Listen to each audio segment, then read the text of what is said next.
Welcome. When you go to YouTube and put Ayn Rand and you want to see the videos with the most counts, the video on the top is one by Prager You with Gloria Alvarez talking about Ayn Rand. And the second video is one which is called Ayn Rand, How is Still a Thing? This is from last week tonight with John Oliver. Some years ago, he had a series of videos on how is X still a thing. He did one with Ayn Rand. As we speak currently, it has almost 7 million views. Wow. As you can guess, it's full of, how to put it, things that are not correct. So we are here with James to correct them. We did this with Tucker Carlson. Now we will do it with John Oliver. We did it with the collectivists of the right. We're going to do it also with the left.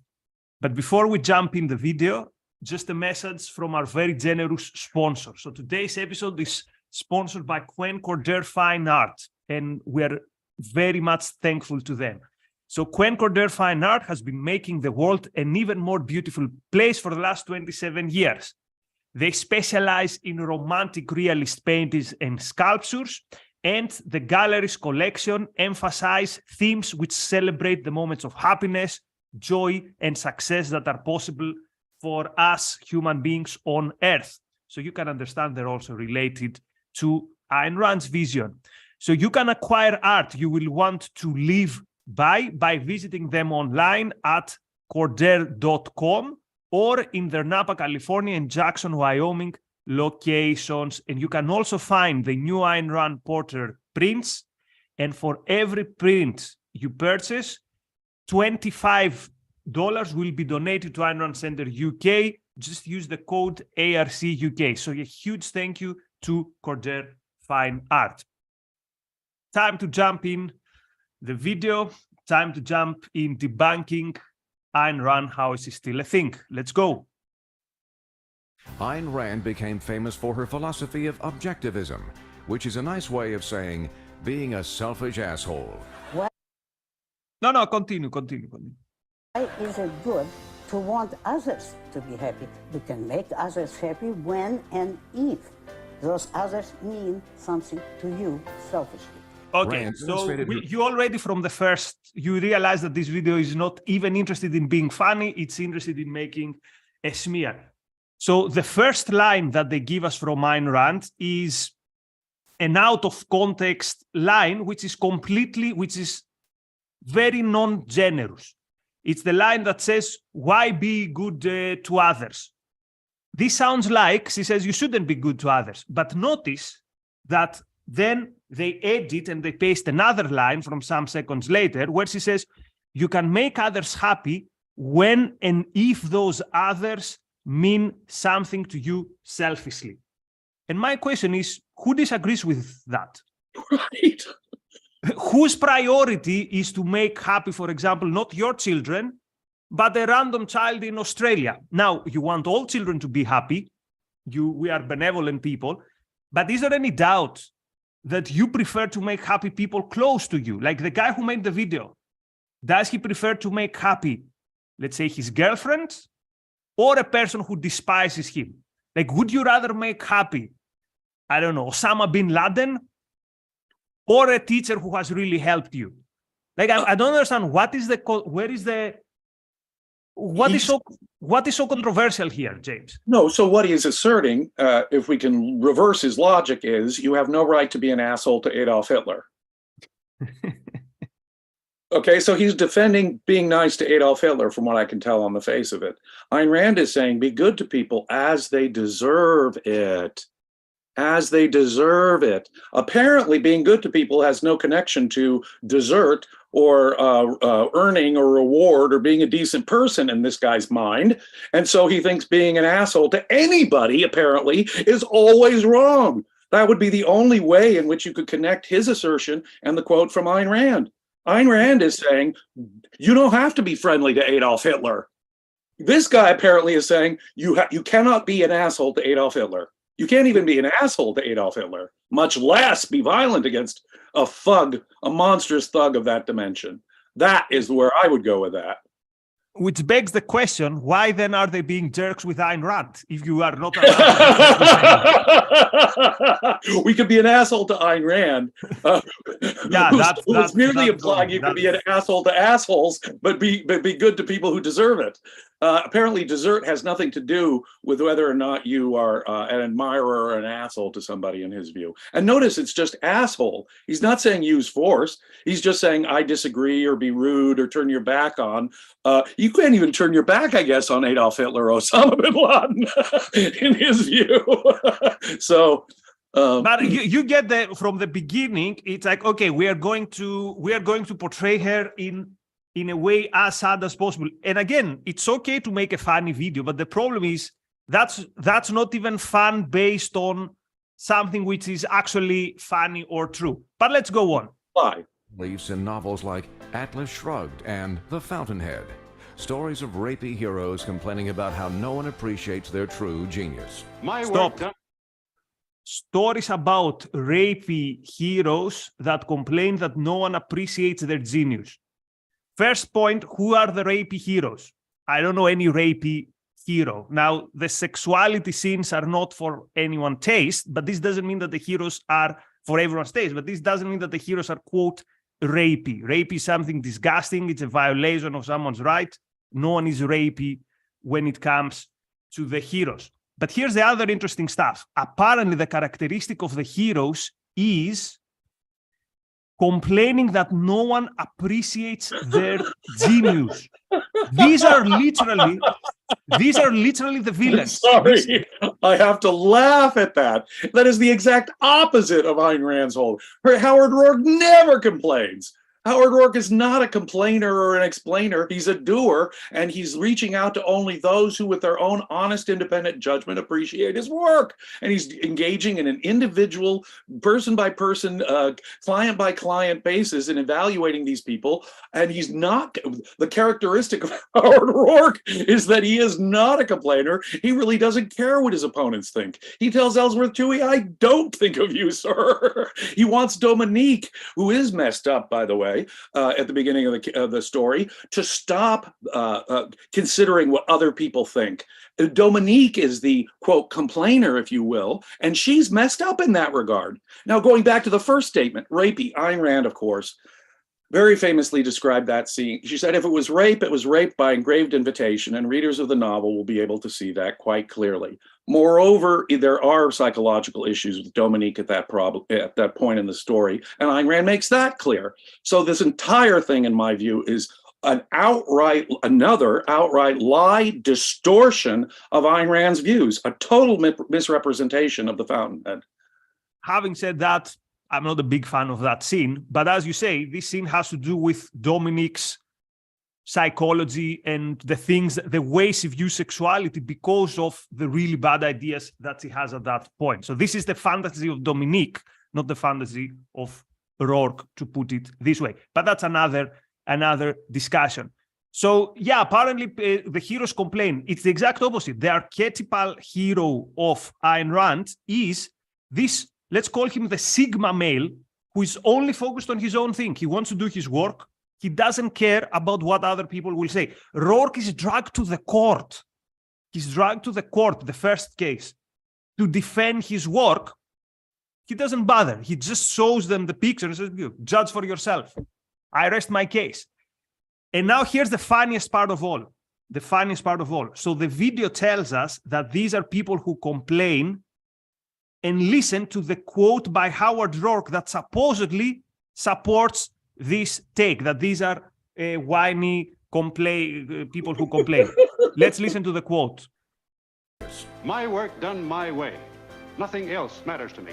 And if that Stop. My work done my way, nothing else matters to me. How does this translate that these are complainers who, how did he put it? Who complain that no one appreciates their genius. This guy included a quote in the very next second, which says the exact opposite from what he said. My work, my way. This is what these people care about. Yeah, he hates the very idea of artistic integrity. I mean, he's saying that any assertion of artistic integrity by a creative artist must necessarily be some kind of everyone else is an asshole. And I'm complaining about it. Wow. Wow. Talk about missing the entire point of the Fountainhead. This is missing entirely the point. This is like someone is making, how to put it? This is like someone is making, I don't know, a documentary about materialism, and they choose as the example a Buddhist monk in the mountains who sleep under trees. Like, this is that level of failure to understand what they're talking about. But there's more. Let's go. And if that reminds you of anyone, it's probably someone like this. Until I'm done with my Lamborghini entrance, no one's allowed it. Make sure they know that, because if they start letting it out, I'm going to start pissing. What about my entrance?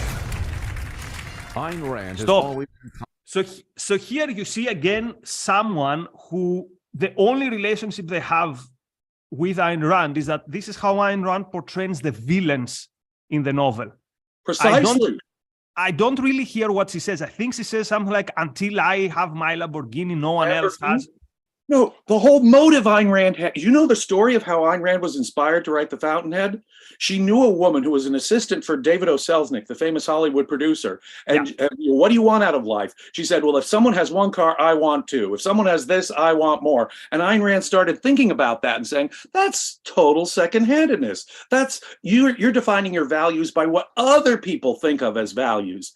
And this girl here that's being quoted would be a minor villain in The Fountainhead, being so superficial, being so caught up in how she looks and getting the most prestigious car and having the flashy thing that would impress people. Boy, talk about getting it upside down and inside out. This gal would be a minor toss-away villain in The Fountainhead. And I realized that probably they had like an intern do the video, but I mean, it's so wrong. If this was a university assignment and I was a scandalously lenient marker, this would be a failure. It's like saying someone, write me an essay on Marx, and they hand you back an essay on Conor McGregor. Like it's completely random. Like not even wrong. It's not even anyway. Right. Like, it would be more like responding with an argument from Adam Smith and David Ricardo. Yeah. Actually, that's closer to it. So let's go on. There's more. Yeah. Ayn Rand has always been popular with teenagers, but she's something you're supposed to grow out of, like ska music or hand jobs. Curiously, okay, though, pause. So I'm not sure what ska music is. Apparently, you have to grow over the hand jobs or however it is. But notice here the argument, right? Like being an idealist, because he recognizes that when you are younger, it makes sense to have to find this appealing. To find what appealing? What exactly is that? Because young people don't find appealing being a jerk. So in a way, they admit that there is something appealing here. And the appealing thing is the idealism. The appealing thing is that you can do something with your life. You have one life, don't throw it. So the only people who proudly say, I got over this, is people who say, I give up on the dreams of my youth. I give up on being someone in life who is motivated strongly by values. So there's cynicism there. So I actually feel sad about people who say, I was into Ayn Rand, now not anymore. I mean, there's some of them who have intellectual reasons, but those who say it's because only kids are into Ayn Rand, there's a lot of cynicism behind that. Totally. It is a backhanded smear saying that Ayn Rand is immature and undeveloped and then simplistic. Obviously, it's a way of dismissing Ayn Rand without actually addressing those substantive issues. Talk about a backhanded smear. In my experience, people who say that are of the two categories. One, they never got it at all in the first place. They read it quite superficially and it never really sank. Or two, like you say, people who have overtly given up. I have lived now, this will be, this year I will celebrate my 60th birthday. I first read Ayn Rand when I was a teenager. And I liked it. There was something that was deeply appealing to me, but I did not understand it well. It took me years and years of careful study before I could begin to say that I had a handle on what this lady was all about. And it is, as I become more and more mature, I become more and deeper in a fan and an appreciator of Ayn Rand's work. It has become more and more relevant to my life. I see it in greater and greater context. I am more of an objectivist than I was when I liked Ayn Rand as a teenager, not less. And people will say, well, as you grow up, you have to live in this world. Usually this doesn't end well in someone's integrity. Today I was reading something on social media. There's someone who used to be supposedly for the principles of freedom, and he wrote something like this thing with everyone being able to fly wherever they want for tourism, this is bad for the local societies, this is bad for the environment, there needs to be a big tax on flying. And I was thinking, this was someone who at some point in life they probably said, look, I like these principles, the principles of freedom, I will go to them. When you start giving up little by little by little by little, you reach a point where you don't even recognize your former self. And again, I don't recognize my former self, but I'm super proud about that. I don't say, oh, I was young and idealistic, and now I got serious. I say I was wrong, and now I see why I was wrong. So nothing wrong with people who keep the idealism of their youth when they become more mature. Let's go. Though Rand's popularity persists among a certain type of adult. Mark Cuban, how many times have you read Fountainhead? 3 complete times. You know, it's funny because I'll pick it up when I need motivation, but then if I read too far, I get too much motivation and I get too jittery, so I have to put it down. Yes. Pause. So there's one type of people that likes Ayn Rand. So we expect to see like a loser. We expect to see like a freak. And we see someone who, I don't know that much about Mark Cuban. I know he started from nothing.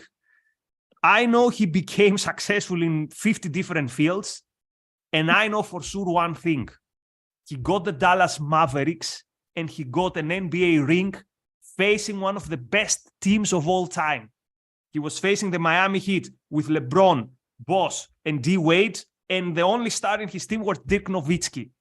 But this video probably wants us to think that only clowns like Ayn Rand. If this is a clown or this is a person that I should feel sad for, sign me up to be like that person. Exactly. I could give you a list of mature objectivists who've achieved great things. And some of them are like Mark Cuban in their temperament. Some are very different from Mark Cuban in their temperament. Some understand Ayn Rand at a much detailed, much more sophisticated level. Some less so, a more inspirational level, as I sense from Mark Cuban.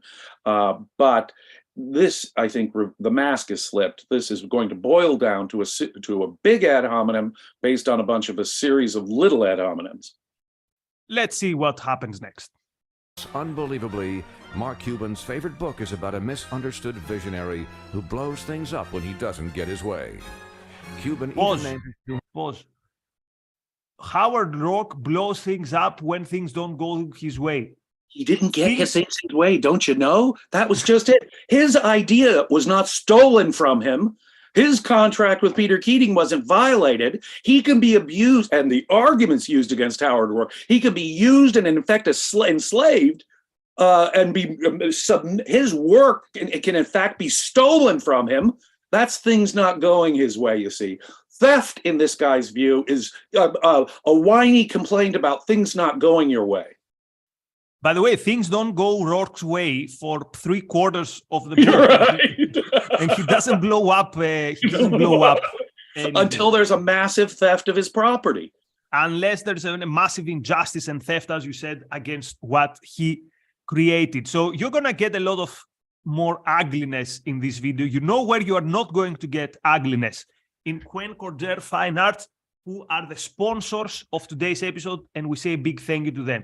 So Quent Cordair Fine Art has been making the world an even more beautiful place for almost 3 decades. They specialize in romantic realist paintings and sculptures, in art that emphasizes the potential and celebrate the moments of happiness that are possible for us human beings on this earth.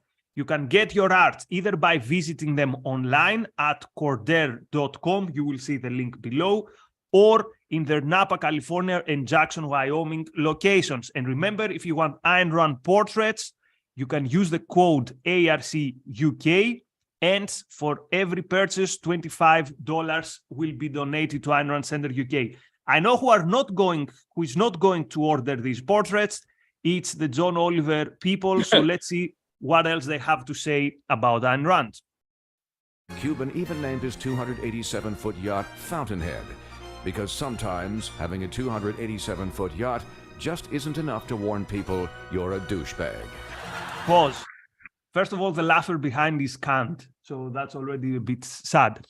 So this is envy, right? We talked yesterday about the envy that the left has shown about the 5 people who lost their life in the submarine. But this is envy. Like, what's wrong with having a big boat? I mean, first of all, that's cope. Like, that's oh, this guy is superficial, he has a boat. Like, what's wrong with the boat? You travel wherever you want. A boat he earned through his own efforts, as opposed to one of these Russian oligarchs' massive super yachts, or as opposed to, oh, hey, how about George Soros? How about all these other guys who use yachts that are on the left? They're not douchebags? No. Or how about these Russian oligarchs who have these even larger yachts? They're not douchebags. But a guy who earned his money through his own work and creative effort, he's a douchebag because he owns a yacht? Ah, that is just hatred of the good for being the good and raw envy. Envy and big doses of copium, as young people say these days. Let's go on. Oh, seeing people from Fox News, let me say a big thank you to Jonathan for his generous contributions today. 2 super chats. Thank you very much, Jonathan. And so good to have one of our guys over there. Let's go. Rand's influence extends even further. Ayn Rand, more than anyone else, did a fantastic job of explaining the morality of capitalism. I am a big fan of Ayn Rand. I've read all of her novels. Now let me encourage any of you who have not read Atlas Shrugged to go tomorrow, buy Atlas Shrugged and read it. However, Pause. So when I see this, I think 2 things. First, it's only been something like 10 years, 11, 12 years, at the time when conservatives would at least name drop Ayn Rand. And where are these people today? These people, Paul Ryan, of course, said, oh no, I'm sorry, I didn't mean that I like Ayn Rand. Of course, you have to be, an altruist.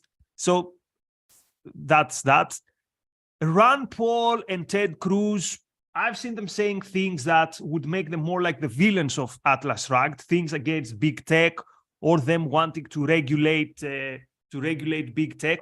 So I don't know what this is supposed to mean. Probably that Ayn Rand is popular on the right. I wish she were popular on the right. Unfortunately, more and more, the right has nothing to do with Ayn Rand.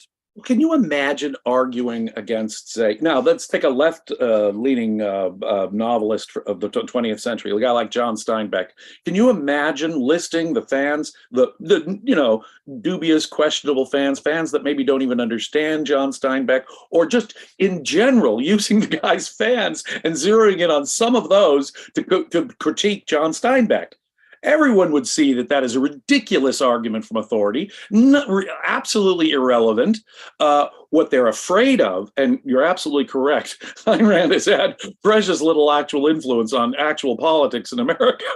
And to suggest otherwise is, again, a kind of distortion here. But it is absolutely absurd, this kind of approach. It is talk about another backhanded, ad hominem, purely emotionalist attack, trying to avoid the substance of Ayn Rand's ideas, rather than address them. Yes, sir. Let's go on. However, Ayn Rand is an unlikely hero for conservatives because she was also pro-choice. True. A man who claims to defend rights and objects to the right to have abortion, that's not defender of rights. And anti-God. I am against God for the reason that I don't want to destroy reason. No, not that one. The real God. What do I think of President Reagan? The best answer to give would be, but I don't think of him. And the more I see, the less I think. And in case that's making you start to fall for her, take a listen to her views on Native Americans. Okay, pause. That's funny, right? Like the moment is like, okay, she was right in two things, but here's I'm gonna throw you something because I worry that you might like some of my left listeners might be getting attracted to some of this. Let's listen to the quote. I do not think that they have any right to live in a country merely because they were born here and acted and lived like savages. So in case you started liking Ayn Rand, here's an out of context quote from a random Q&A where you don't even get the whole point. Someone sees this, they think she said they didn't have a right to live. The quote was more, the context is more complicated. It's about whether they had the right in all the land. And by the way, someone can because I was born in the United States doesn't give me any property rights here, Nikos. My property rights have to be earned by me through my productive efforts and voluntary exchange. It is not something I have a right to or anyone else does. And well, the point she's really making is that Native Americans did not have anything like a just system of property, individual property rights. So totally out of context and a vicious smear. Once more.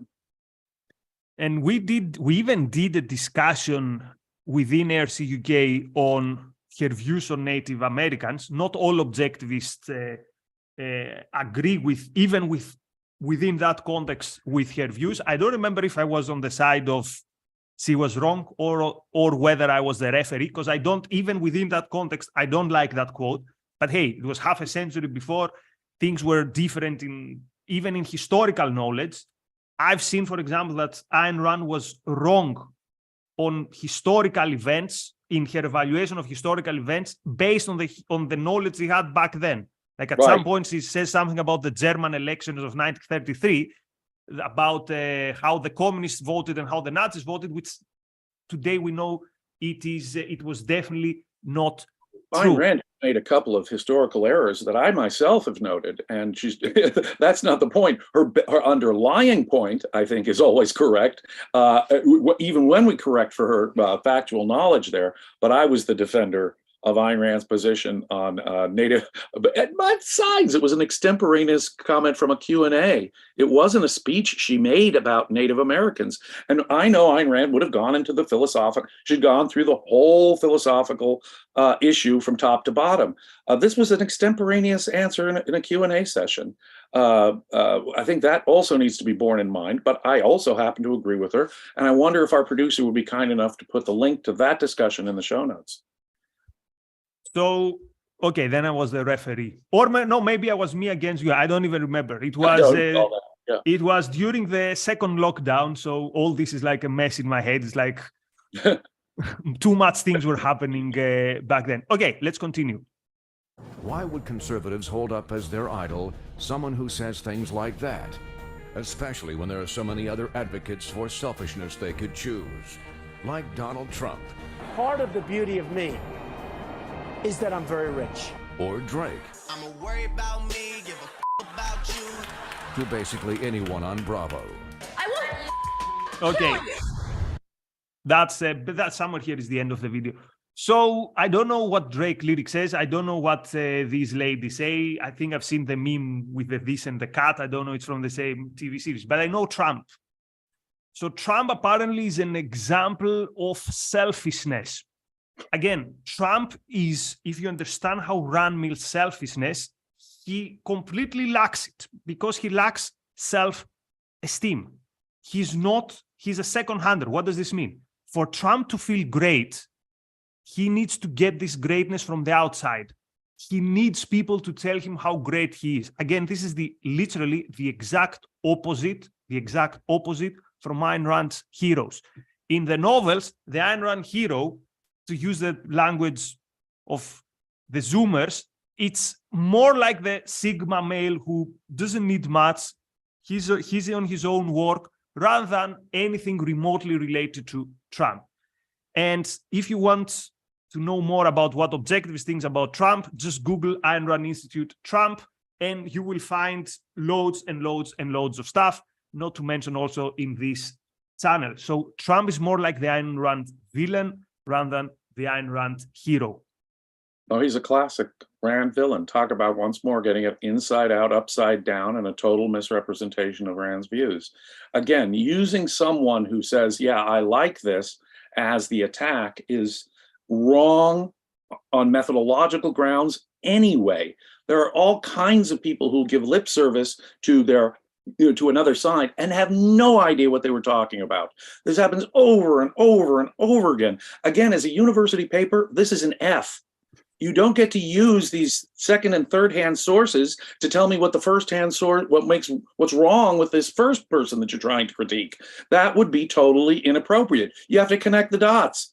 You have to do what you did, show that in fact they're opposites in many fundamental ways. And then you begin to see, well, this is no critique of Ayn Rand at all, because once we've rolled up our sleeves and looked into the facts, we begin to see Donald Trump is way over here and Ayn Rand is way over here. So, yeah, what a lie. What a series of lies. What a disgusting series of irrelevant, logically fallacious, emotionalist, ad hominem lies.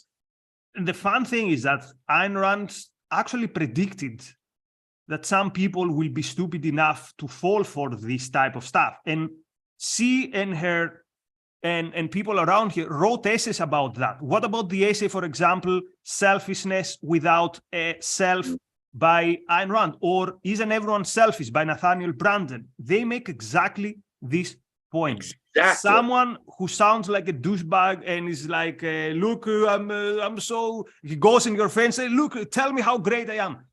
They're not selfish. They're miles away from selfishness. It's the opposite. Your self-absorbed person, your narcissist, your boaster is typically a person with a chronic lack of self-esteem. He's the perfect expression of a lack of self-esteem and his desperate insecurity.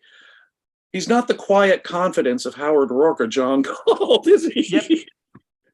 Yep, it's completely wrong. Anyway, that was the video, 7 million views. By the way, dear producer, I think I made a mistake in the title I gave you. It's 7, not 8 million views, so change the title. Well, I can give Mr. Oliver a real answer here. The world is going to hell in a handbasket in exactly the ways Ayn Rand predicted 50, 60, 70 years ago. It is a world of increasing collectivism, tribalism, a world of increasing altruistic justifications being given to us to justify this kind of collectivism. You know, I asked Leonard Peikoff when I was involved in the seminars at his home when he was writing OPAR, his masterful treatise on objectivism, and I asked him, you know, Ayn Rand was the outstanding critic of altruism. Why didn't you include that in OPAR? OPAR basically skips Ayn Rand's very thorough and a good deal of her work as a critique of altruism. Why do you skip that? And his response was twofold. The first part was interesting. He said, if you don't get it from Ayn Rand, there's nothing I can say that would improve it. But secondly, I wanted only to present the positive aspects of her philosophy, what she was for, not what she was against, because one day we'll be able to look back like we look back on slavery or cannibalism as a sort of a historical artifact. And hopefully one day all of this collectivism and altruism will be looked back as the mental disease that it was. So why is Ayn Rand still a thing? Well, Ayn Rand will always be a thing because she laid the foundations, the positive foundations, especially in epistemology and ethics, which I think will be the guide to any rational future philosophy. So she'll always be a thing, Mr. Oliver, sorry. But it is you and your friends who are make her a more and more urgent thing every day as you increasingly advocate your altruist, collectivist, tribalist nonsense. And again, so if anyone, my answer to Mr. Oliver. If anyone doubts this and if anyone thinks this is an exaggeration, again, see how our society, many from our society, reacted to the tragedy of 5 people losing their life trying to pursue some new frontiers. Or, I mean, just we had a whole episode yesterday. Also, I am sickened. I am sickened by what I've seen on social media in the last 24 hours. It is disgusting. Any other tragic death, if they weren't rich people, would have been treated extremely different. And the laughter, the disgusting laughter in the immediate wake of this tragedy sickens me. I'm sorry. I had to say that. No, I get it. By the way, if people haven't done already, check out my own YouTube channel. I post something sometimes different from the things we do in ARCUK, different style. My latest post was about, my latest video was about the submarine and the reaction of the left and what it shows us about them. Check it on YouTube. You can also check it on TikTok if you are there. So again, a big thank you to our sponsors, to Quent Cordair Fine Art. Kathleen says that she's looking forward to buying a print. This is a reminder that if you buy a print of the Ayn Rand new portrait prints that have arrived in Quent Cordair Fine Art galleries, for every purchase, $25 will go to Ayn Rand Center UK. So you make your space more beautiful, and ARC UK also win something. And Kathleen has been member for 11 months. Thank you, Kathleen. She says, like Christopher says, how is Ayn Rand still not the thing? Which is also what James said. The real question is, how is Ayn Rand not the thing? So, special announcement. Tomorrow, 4 p.m. UK time, the History of Astronomy course with Joseph Debunking for Platinum and ARC UK. Sorry, for Platinum plus ARC UK members. And tomorrow, Saturday at 5 p.m. UK time, the trial of Ragnar Daneskjöld for Platinum plus ARC UK member. So if you remember, there's a new thing starting, which is for Platinum plus members. You will be able to attend real mock trials. On the one side, you have one actual professional defense attorney. On the other side, another actual professional prosecutor. Actually, the prosecutor is here with me today. And tomorrow, Ragnar, who will be put on trial for his action during the 12 years. No spoiler alert, you haven't read Atlas Shrugged. And actually, I will be Ragnar. I wasn't sure if this would be the case, but apparently the producer told me, the Razi told me so tomorrow Ragnar will be on trial. So again, this will be a proper, serious trial with a proper accusation, with proper, you've done this is why they're wrong, and then a defense, no, I did this because, so it will be like a court drama based on a story that you people who are into Ayn Rand, you know the story, and it's going to be a fascinating experience. So this is only for Platinum Plus members. Tomorrow, again, 5 p.m. UK time. 5 p.m. UK time. So James, thank you very much for today. This video had to have a reply. Again, it's the second most watched thing on YouTube with something that has to do with Ayn Rand. Of course, as we saw, it hasn't got much to do with Ayn Rand. And I'm very glad that we made it clear. So I'll see James tomorrow in court. I'll see you in court, Mr. Daneskjöld, and expect a vigorous prosecution for your many deeds of piracy. I'm sure it's gonna be very harsh for me to walk out free from that court.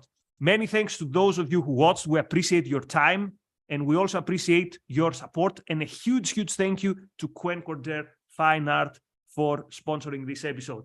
All the best. Have a good weekend. Bye-bye. Bye-bye.